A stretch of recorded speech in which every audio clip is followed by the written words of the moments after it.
A man sits alone in a stone archive room beneath the temple in Jerusalem, unrolling a scroll that has not been touched in a generation. Dust rises in the one shaft of light coming through the window slit above him. He is not a king. He is not a priest with a title everyone recognizes. He is about to write 4 names above his own, and then speak the hardest message anyone in this city has heard in 50 years. His name is Zephaniah. And before he says a single word of judgment, before he mentions fire or the day the whole earth gets swept clean, the book that bears his name does something no other prophetic book in the Hebrew Bible does. It stops.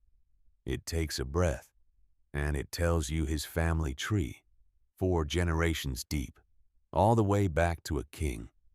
Stay with me, because this detail is not filler.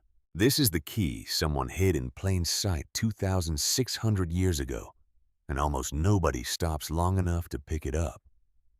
Here is what you need to understand before anything else. In Hebrew, names are not just labels. They are sentences.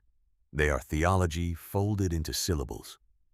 And the name Zephaniah, Tsephania in the original, is built from a root word, tsaphan, that means to hide, to conceal, to store something up because it is too precious to lose.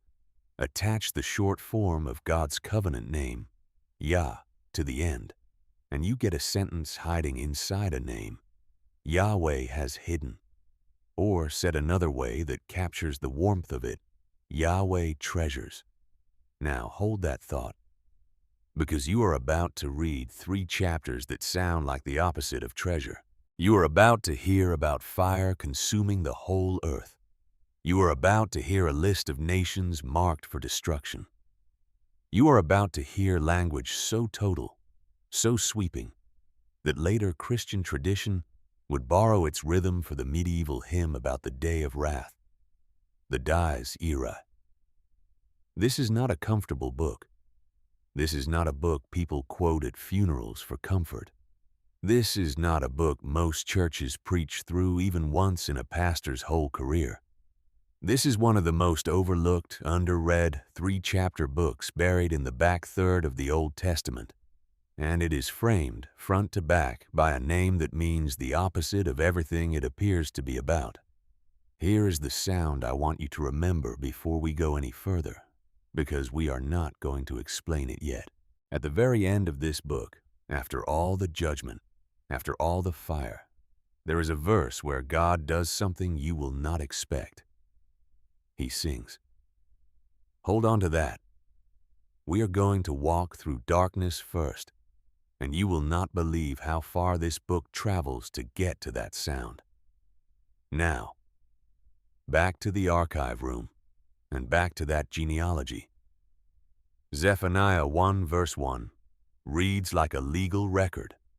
The word of the Lord which came to Zephaniah, son of Cushi, son of Gedaliah, son of Amariah, son of Hezekiah. 4 names. Most prophetic books do not bother. Amos gives you nothing about his father. Micah gives you a hometown, and nothing more. Hosea, 1 name, done. But Zephaniah's editor, or perhaps Zephaniah himself, insisted on going back 4 full generations, and the last name on that list is not just anyone. It is Hezekiah. As in King Hezekiah, as in the king who tore down the pagan altars, who trusted God when the Assyrian army camped outside Jerusalem's walls, who prayed in the temple and watched an empire's siege collapse overnight. This makes Zephaniah, almost certainly, the great-great-grandson of a king. And that changes how you have to read everything that follows. Picture what that means for you, for a moment, if you try to place yourself in his sandals. You grow up hearing stories about a great-great-grandfather who trusted God so completely that an empire's army turned around and went home. You grow up carrying a name that means treasured, hidden, kept safe. And you grow up in a city that, By the time you are old enough to speak in public, looks nothing like the one your ancestor tried to build. That gap between the name you were given and the world you actually inherited is the tension this entire book is written to resolve.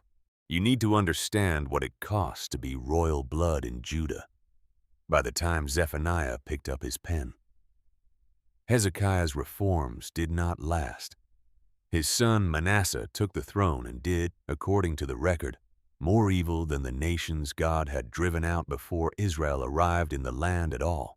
Manasseh ruled for 55 years, the longest reign of any king in Judah's history, and he filled that half-century with altars to foreign gods built inside the temple courts themselves. He set up carved images in the house that bore God's name. He practiced divination. He is even recorded as sacrificing his own son in the fire, a horror the text does not soften or explain away. You have to sit with that for a moment. The great-great-grandfather trusted God and watched an empire retreat. The great-grandfather burned his own child on an altar in the same city, possibly within sight of the same temple walls. That is the family Zephaniah was born into. That is the theological whiplash sitting underneath his name before he ever opens his mouth. Here is what most people miss entirely. By the time Zephaniah is old enough to prophesy, the boy King Josiah is on the throne, only 8 years old when he was crowned, following the brief and equally corrupt reign of his father Ammon. Josephus, writing centuries later in his Antiquities of the Jews, describes this period as one where the nation's religious life had been so thoroughly dismantled that when Josiah's officials finally rediscovered a copy of the law inside the temple walls years later, the young king tore his robes in grief. He had never even heard the words read aloud in his own city. Think about that. An entire generation of Judah's royal family grew up without access to the book their own ancestor Hezekiah had died defending. Zephaniah prophesies into this exact gap. Most scholars place his ministry in the early years of Josiah's reign, likely before the great reform of the year 622 before Christ, meaning Zephaniah is speaking into a Jerusalem still thick with the idols Manasseh planted. High places on every hill, priests burning incense to the stars from the rooftops, a city that looked from the outside indistinguishable from any pagan capital in the ancient Near East. And here is the detail that turns this from ancient history into something you can feel in your own chest. Zephaniah is speaking against his own family's failures. He is not an outsider condemning strangers. He carries royal blood into a temple his own great-grandfather desecrated, and he opens his mouth to say the hardest words in the whole book. I will utterly sweep away everything from the face of the earth, declares the Lord. Everything. Not some things, not the obviously guilty things. Everything can be Beiming. Man and beast, the birds of the heavens, the fish of the sea, the idols along with the people who bow to them. The language in chapter 1 is total. It is the language of uncreation, deliberately echoing the flood, deliberately echoing Genesis run in reverse. This is the same God who once separated light from darkness, now threatening to fold the whole project back into the dark. But mixed in with this list of names, Manasseh, Josiah, Cushi, Gedaliah, Amariah, sits a promise you have not been told about yet, because a family line that runs through failure after failure, through idols and child sacrifice and a temple gone silent, still produces 4 generations later one man whose name means Yahweh, has hidden. Yahweh treasures. The line was not erased. It was preserved. Something, someone, was kept safe through 55 years of exactly the kind of judgment this book is about to describe in agonizing detail. And here is something almost nobody stops to consider about ancient genealogies. In the world Zephaniah lived in, Tracing a line back to a specific king was never neutral information. Later rabbinic tradition, recorded centuries afterward in the Mishnah's tractate on public reading, held that a prophet's ancestry was only recorded in Scripture when it carried theological weight, when the family line itself was part of the message. Zephaniah's editors did not include 4 generations because it was customary. They included it because the point of the whole book is sitting right there in verse 1. Before a single word of judgment has been spoken, God hides what He treasures, even through the worst chapters of a family's story. So here is where we stand. A prophet with royal blood and a name that means hidden treasure is about to describe the total unmaking of everything, his own city included. That is not a contradiction. That is the whole architecture of this book, and we are only 3 minutes in. If a book almost nobody reads can hold a secret like this in its very first verse, imagine what is waiting in the 2 chapters we have not opened yet. Stay with me. Hit subscribe if you want the rest of this series on the minor prophets nobody preaches. And drop a comment telling me which overlooked book of the Bible you want us to open next. Chapter 2 of Zephaniah widens the lens. And this is where the word hidden shows up again, not in a name this time, but in a command. Seek the Lord, all you humble of the land, Zephaniah says, who do His just commands. Seek righteousness. Seek humility. Perhaps you may be hidden on the day of the Lord's anger. Perhaps. Notice that word. Not a guarantee. Not a formula you can recite to buy your way out. A perhaps offered to anyone humble enough to actually seek it. The Hebrew word for hidden here is different from the one buried in Zephaniah's own name. It comes from a root, sathar, meaning to be concealed, to be tucked away out of the reach of danger. 2 different Hebrew roots, Tsaphon and Sathar, both circling the same idea from different angles. God is not merely watching the coming disaster from a distance. He is actively building shelter into the middle of it for anyone who will take it. And who gets offered that shelter first, before the book even turns to Judah's own guilt? The nations. This is rule of the whole ancient prophetic tradition. Before you speak judgment on your own people, you speak it on everyone. Zephaniah names them one by one. The Philistines along the coast, their cities reduced to pasture for shepherds. Moab and Ammon east of the Jordan, judged for pride and for mocking Judah in her weakest hour.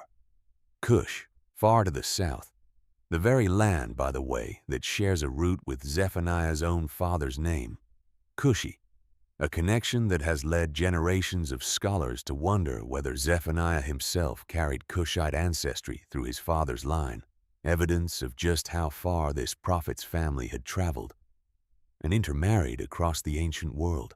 And finally, Assyria, the empire that had terrorized the region for a century, its capital Nineveh, the same city Jonah once preached to and watched repent, now marked for a desolation so complete that Zephaniah says travelers passing by will hiss and shake their fist at the ruins.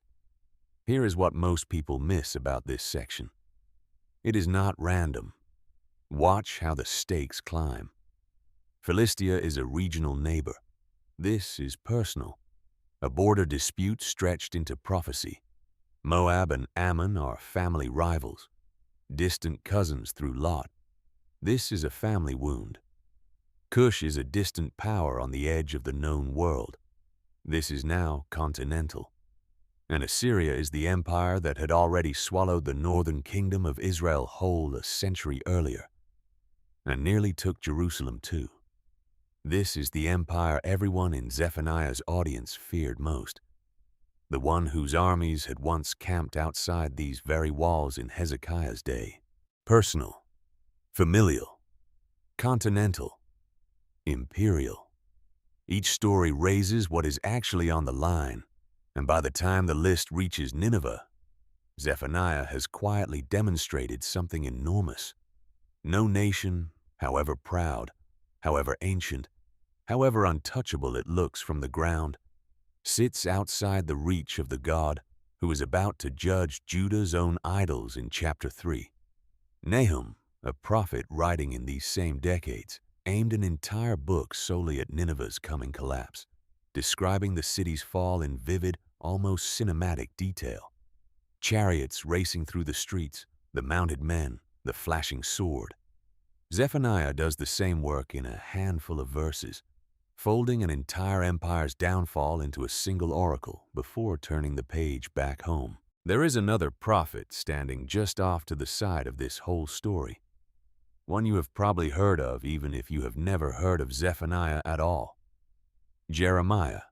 He is active in Jerusalem during these very same years, likely beginning his own ministry not long after Zephaniah delivers this message, and he will go on to watch the worst of it actually happen. The Babylonian siege, the walls torn down, the temple itself burned to the ground within a single generation. Zephaniah is not predicting some distant, symbolic catastrophe. He is describing with unsettling accuracy the exact fate that a man like Jeremiah would spend the rest of his life mourning in real time. 2 prophets, 1 city, 1 collapsing kingdom. And only one of them is remembered today for a name that quietly promised, before any of it happened, that something would survive the fire. Here is what you have to sit with before we move any further. The book of Zephaniah is not written after the disaster, looking back with the comfortable clarity of hindsight. It is written before the walls fall, before the temple burns while there is still time to seek shelter. That is what makes the warning urgent instead of merely historical. If you had been standing in that crowd the day Zephaniah spoke these words, you would not have known yet how the story ends. You would only have had the name, and the promise folded into it, and a choice about whether to take that promise seriously enough to actually seek the humility it required. And that turn is the hardest part of the whole book. Chapter 3 does not open with more foreign nations. It opens with Jerusalem itself. Woe to her who is rebellious and defiled, the oppressing city.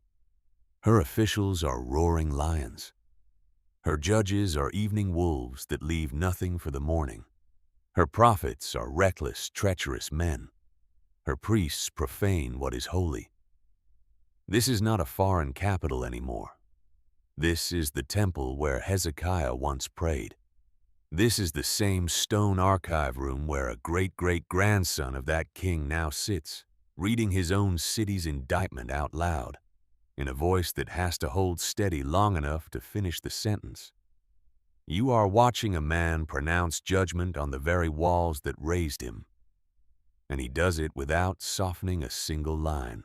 Here is where the whole book turns, and it turns fast. Right after that indictment, roaring lions, evening wolves, a city that has profaned everything holy in it. Zephaniah says something that should not follow logically, and yet it is exactly what his own name predicted from the first verse. The Lord within her is righteous. He does no injustice. Every morning he shows forth his justice, unfailingly. And then, 3 verses later, the purge is described not as destruction for its own sake, but as refinement. For then I will change the speech of the peoples to a pure speech, that all of them may call upon the name of the Lord, and serve him with one accord. This is not a different book. This is not a different God. This is not a change of plan halfway through 3 chapters. This is the same Tsaphan from verse 1 finally showing its full shape. A God who hides what he treasures precisely by burning away what would destroy it. The fire in chapter 1 and the purified remnant in chapter 3 are not 2 separate outcomes. They are one act, described from 2 different distances. And who is left standing when the smoke clears? Not the proud, not the powerful, not the officials who acted like roaring lions. I will leave in your midst a people humble and lowly, Zephaniah says. The Anavim, the same word used back in chapter 2 for the ones told to seek shelter. They shall seek refuge in the name of the Lord, those who are left in Israel. They shall do no injustice and speak no lies, nor shall there be found in their mouth a deceitful tongue. For they shall graze and lie down, and none shall make them afraid. None shall make them afraid. Remember that phrase. We are about to need it. Think about what that promise would have meant to you. Sitting in that same Jerusalem, having just heard your own city compared to roaring lions and evening wolves. You have spent this entire book bracing for the worst news your prophet could deliver. And then, without warning, the tone changes completely. Not because the danger was smaller than it sounded, but because the danger was never the last word. Because here is the sound I asked you to hold on to at the very beginning of this video.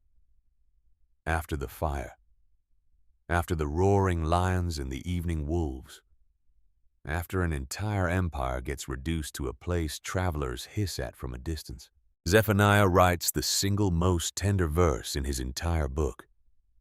And it is the last full paragraph before the closing lines. The Lord your God is in your midst, a mighty one who will save. He will rejoice over you with gladness. He will quiet you by his love. He will exult over you with loud singing. Read that again. Not he will forgive you quietly from a distance, the way a judge might set aside a case. He will sing loudly over you. The Hebrew word carries the sense of a shout of joy set to melody, the kind of sound a parent makes over a child who was lost and has just been found, not the restrained relief of paperwork closed, but the unguarded, almost embarrassing joy of someone who could not hold it in if they tried. Think of it this way. When a storm is coming, a real one, the kind that levels a town, the people who love you most do not simply watch the valuables get destroyed. They gather what matters, and they hide it. Not in a vault, not out of shame, but the way you would hide a photograph, a letter, something too precious to risk. They tuck it somewhere the storm cannot reach, and when the wind finally stops and they pull it back out into the light, undamaged, there is a particular kind of relief that comes out as something closer to laughter than to speech. That is the picture underneath this entire book. God is not merely surviving the storm alongside Judah. God is the one who planned the shelter before the first cloud gathered, planned it 4 generations back in the bloodline of a king who once trusted him completely, and wrote the plan directly into the name of the man who would deliver this message. Yahweh has hidden. Yahweh treasures. That is not just what Zephaniah's name means. By the final chapter, it is the entire argument of the book, spoken back to the reader in the most intimate verse the prophet ever wrote. And notice what you are not told about the people receiving this promise. You are not told they were the strongest survivors, or the smartest, or the ones who saw it coming and planned ahead. You are told they were humble, lowly. The Anavim, the same word for the ones back in chapter 2, who were only ever offered a perhaps. That perhaps, by the end of the book, has become a certainty. Not because the humble did something to earn it, but because the God whose name was written into Zephaniah's own family line 4 generations earlier had already decided, long before the fire started, exactly what he intended to keep.